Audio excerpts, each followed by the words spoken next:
Ladies and gentlemen, this is a story that came out on CBS News November 21st, 2018. Northern California campfire death toll hits 83 as area prepares for heavy rain, possible mudslides. The mudslides are coming. The ground is heavily saturated with water, and the mudslides are coming. It happens after every single fire that they have to put millions of gallons of water to put out. That's the thing. And it's going to make it even harder for them to find victims if there is a mudslide. So the situation is looking bad for these folks. If you looked at my last video, FEMA has already stepped forward to say they are not going to help these people with housing.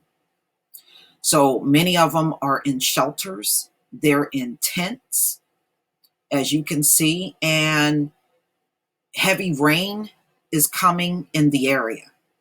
Those tents may not be the best place for them to be in heavy rain. So some people made it out of the area, some have not. So Northern California could see heavy rain over the next few days, which could help crews battle the devastating campfire. However, it could also bring mudslides and complicate recovery efforts, and that's the thing.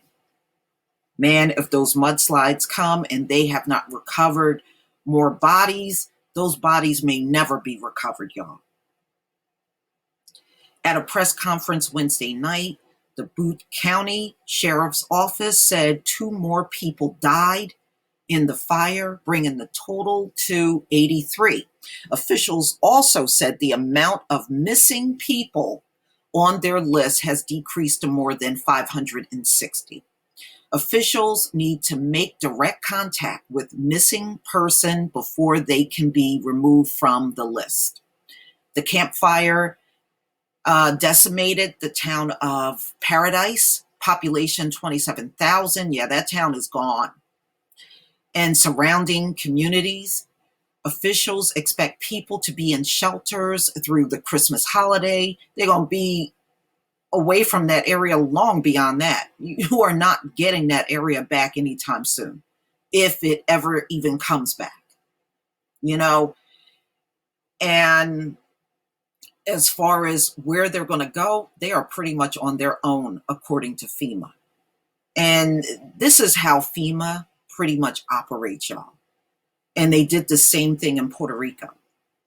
Puerto Rico, they wanted assistance for new housing. The people that were displaced from Hurricane Maria, FEMA walked away from those folks. They did not offer them any housing assistance at all. Okay, they were offered nothing.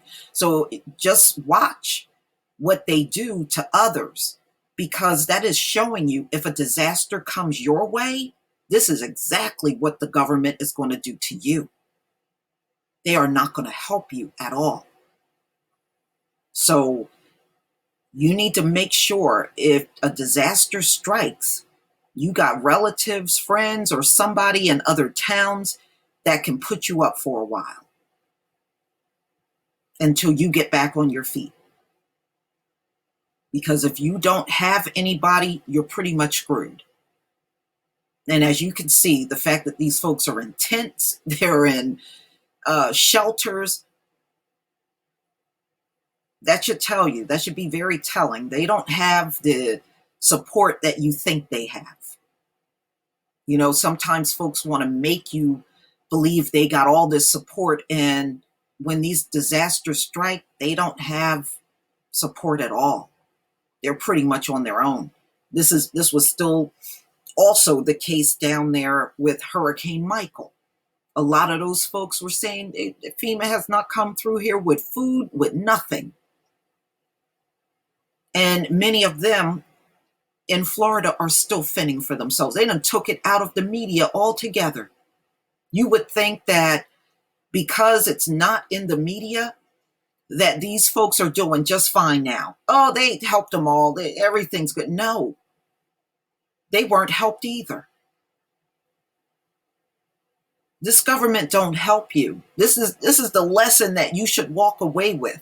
This government don't help you in disasters. They don't. FEMA pretty much gave these people the finger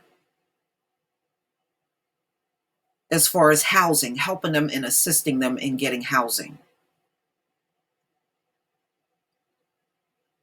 And somebody had wrote in the comment section, well, Obama's the one that stopped that. No, not really. Trump. It takes Trump's stroke of the pen to fix that, and he hasn't done it. He's the sitting president. It doesn't matter what Obama took away. Obama's not the president. Trump is. All Trump got to do is step up to the plate and activate housing assistance and housing from FEMA. That's all he's got to do, and he hasn't done it. So you can't put that on previous presidents that are no longer in office. This is now up to the sitting president. These disasters are all of this is happening on Trump's watch. So no, you can't lay that on Bush and Obama. I've heard several names, and you're all wrong. Trump is the sitting president. He can fix this whole thing, and FEMA assisting these folks with housing. Plain and simple. This is happening while he is sitting there in the office. So, ladies and gentlemen, this is turning out to be far worse than any of these folks have anticipated. But probably one thing that is positive, the Woolsey fire in Los Angeles has been put out 100%. So that one is no longer burning. But the campfire is still going on. The last time I looked, I think it was at 80% contained, so it's still going on. But the rain coming can be like a catch-22 situation. It could be good to put out the 20% that's still burning, but bad when it comes down to mudslides, because we've seen it way too many times after these huge wildfires in California. But please tell me what you think, ladies and gentlemen. Please leave your comment and subscribe. Don't forget to hit on the notification bell, and I will see you on the next video. Peace, family.